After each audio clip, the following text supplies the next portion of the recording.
The woman overheard a female voice asking if her fiancé had really fallen for his girlfriend while she was on the phone with him. His friends made fun of him, saying that since his beautiful ex-girlfriend was back, he should dump the fake one at home.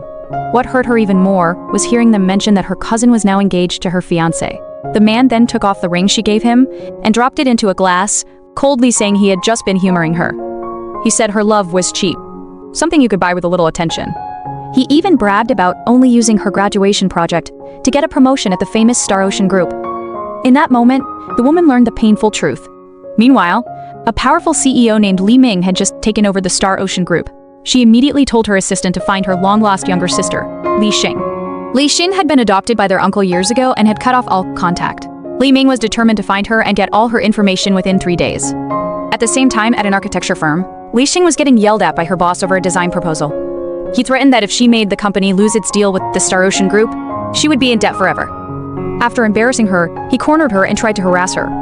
Just then, her phone rang with a call from her fiancé, giving her a way to escape. Shaken, she went back to her desk and tried to call him back, thinking he had called to celebrate their anniversary. But her calls went unanswered because he was at the club, ignoring his phone while hugging her cousin, Xin Rui. His friends laughed, saying that for the 3 years Xin Rui was abroad, he only dated Li Xing because she was a cheap copy of her. He admitted that calling her his fiancé was just a trick to keep her around. Xin Rui then said that her boyfriend, the man Li Xing thought was her fiancé, had helped her get a job at the architecture firm. The next day, Xin Rui was welcomed at the firm with a party. When a coworker asked how she got the job after hiring had ended, Xin Rui proudly said it was thanks to her strong and loving boyfriend. Just then, the fiancé Ziyue walked in holding a bouquet of chamomiles, Xin Rui's favorite flower. Li Xing was shocked. Ziyue, however, acted like he was just a representative from the Star Ocean Group, delivering flowers for Xin Rui's boyfriend. Li Xing remembered all the anniversaries when he gave her the same flowers, saying they were her favorite. Only then did she realize he had been lying all along, putting his feelings for Xin Rui onto her. Later, in the parking garage, Xin Rui confronted Li Xing, proudly introducing herself as Ziyue's real girlfriend. He heartlessly took the ring off her hand, a symbol of their broken relationship, and drove away with Xin Rui. He left Li Xing heartbroken and betrayed on her birthday. They didn't know that Li Ming's car was parked nearby, and her assistant confirmed the identity of the man with Xin Rui. While working late to finish the Star Ocean project, the woman was attacked by her creepy boss. He grabbed her, but she fought back, warning him that she had a fiancé and telling him to back off. He laughed, making fun of her for acting pure to seduce him. She slapped him hard and threatened to report him for breaking the company's rules, but he didn't care, sneering that the rules were only for powerless, low-level employees like her. He called her a bottom feeder in society, completely disposable. As he went for her again, a call from the Star Ocean Group's special assistant made him stop. He then took embarrassing photos of her and threatened to ruin her reputation if she ever talked. At the same time, the CEO of Star Ocean Group, Li Ming, arrived at the building with her assistant. In the lobby, she saw a model of a twin tower design that caught her eye right away. Her assistant said it was a design from an employee at the architecture firm. The design brought back a flood of memories for Li Ming. She remembered when she and her younger sister Li Xing drew the same towers as kids, promising to stay together forever. The memory of their parents' accident and her sister's disappearance hit her. Back then, a young Li Xing had kneeled before the doctors, begging them to save her sister and promising to pay them back. Overwhelmed, Li Ming told her assistant to find out which employee made the design. Meanwhile, a heartbroken Li Xing worked alone in the dark office on her birthday. The only happy birthday message she got was from a food delivery app. While she worked, her fiancé Ziyue was at a fancy restaurant, celebrating with her cousin Xin Rui and her adoptive parents. He gave Xin Rui a welcome home gift, a beautiful pearl necklace. Just as Xin Rui was about to put it on, Li Xing ran into the room. She stared in disbelief because she recognized the necklace. It was the one her mother had left her, which she had given to Ziyue for their future wedding. It was then she finally understood. He hadn't just stolen her fiancé, he had stolen her last connection to her mother.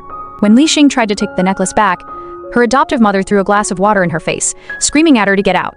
Her cousin Xin Rui smugly wiped Li Xing's face, pretending to be concerned. Her adoptive mother sneered, asking what her problem was and saying anyone would think they had hurt her. Ziyue then demanded Li Xing apologize for ruining everyone's mood. Furious, Li Xing confronted him. She reminded him that on their anniversary he was with her cousin, and on her birthday he gave her mother's only keepsake to that cousin. Xin Rui played the victim, saying she never would have taken it if she had known. Li Xing shot back that now she knew, so she should give it back. As Li Xing reached for it, Ziyue pushed her away, shouting if she was crazy. In the fight, the necklace broke. scattering the precious pearls on the floor. As Li Xing desperately tried to pick them up, Ziyue yelled at her for being petty and hurting Xin Rui's foot. He told her that her mother was dead and she should stop using a dead person to cause trouble for the living. He told her to be reasonable. The memory of a lifetime of being told to be reasonable flooded her mind. Her mean aunt teachers who ignored her pain, and Ziyue himself had all said it. He had always praised her for being understanding and not caring about money, but she now saw it was just a way to control her. Her adoptive mother called her an ungrateful stray dog. As Ziyue carried Xinrui away, leaving Li Xing alone with her broken dreams, Xinrui gave her a winning smirk. Just then, a waiter returned Li Xing's bag, which she had dropped. Inside was the draft of her Star Ocean headquarters design. Xinrui, hearing Li Xing being called the designer for the project, realized the project was her cousin's ticket to a promotion. She knew that if she could steal the project, Li Xing would be worthless to Ziyu. The next day at the project presentation, Xinrui interrupted Li Xing, saying she also had a design for the Star Ocean project. When both showed nearly identical designs, the room went crazy. Xinrui accused Li Xing of copying. She pointed out that as a new hire with a great international background, she would never copy a junior designer's work. She then showed a hand-drawn sketch, claiming it was her original work.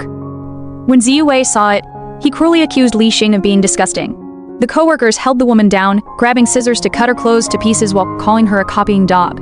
Just moments before, her boyfriend had publicly denied her in a big meeting, saying they only had a work relationship. To her horror, his new fiancé stepped forward, showing she was the woman's own sister. She showed off an engagement ring, the exact one the woman had once pointed out, and viciously accused her of trying to steal her man. To prove their long history, her sister showed a photo of them together. The woman's heart broke as she remembered how he had refused to take a photo with her at their graduation, saying he didn't like the attention. It turned out he wasn't against photos, just against being seen with her.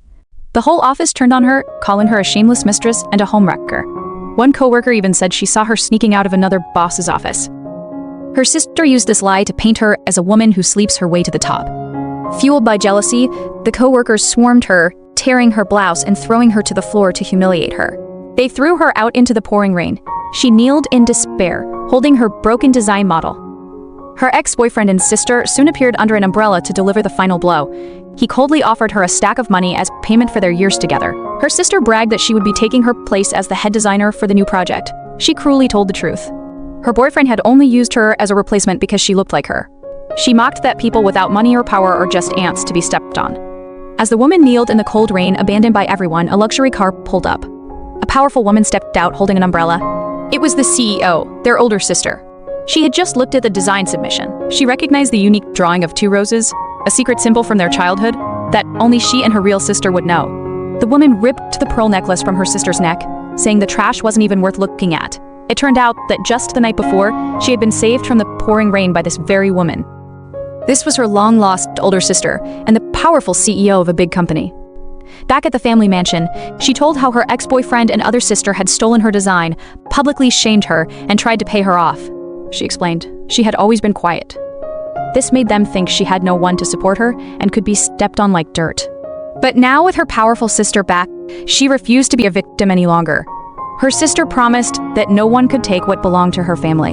The next day at the big contract signing event, her ex-boyfriend and traitor sister were enjoying their supposed win. But then the main doors opened.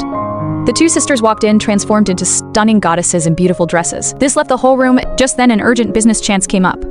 A top German designer was in town, and the CEO's sister had to meet him. So they made a plan to switch identities. When they went back into the event, her former co-workers immediately tried to mock the woman they thought was a disgraced nobody. They called her a watchdog kicked out of their company. But this time, she fired back, asking if this was a zoo and if she needed a dog's permission to be there. Her evil sister then stepped in, trying to shame her again by offering a single pearl as charity.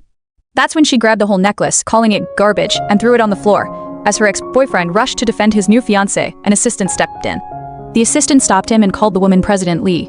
In that instant, the couple's faces froze in horror. They realized the woman they had been insulting was the powerful CEO they were so desperate to impress.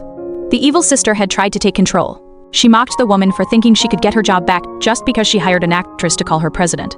But the real CEO had had enough. She slapped her across the face and promised to teach her how to behave. Her ex-boyfriend, completely fooled, rushed to comfort her. He told the woman to stop causing trouble over the design, which was now a done deal. But the CEO didn't care. She said that a thief who benefits from another's hard work has no right to stand before the real creator. The evil sister then tried emotional blackmail. She cried that her real sister would never let her have anything. She compared the stolen design to a beloved child she couldn't give up. The guests started to whisper, wondering if the design was really copied. Just then, an MC announced a surprise part, a joint review by a group of 5 international building experts. The evil sister's face turned pale with panic, as she had never been told about this. The host then called the head designer to the stage to face the group. As the woman took the stage, the evil sister stood frozen in a mix of fear and disbelief.